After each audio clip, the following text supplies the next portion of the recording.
Olá!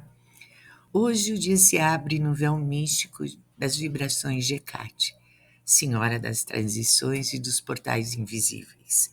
No tarô, a vibração é da Imperatriz, a Mãe Cósmica, o ventre fértil que acolhe, nutre e faz florescer. No baralho cigano, a carta é do lírio, que espalha fragrância de paz, harmonia e pureza no lar. Este é um momento para unir poder e doçura, determinação e delicadeza. Hecate nos dá a chave, a imperatriz nos dá o ventre e o lírio nos dá a bênção.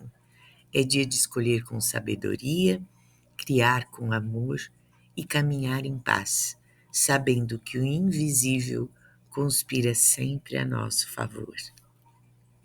Namastê.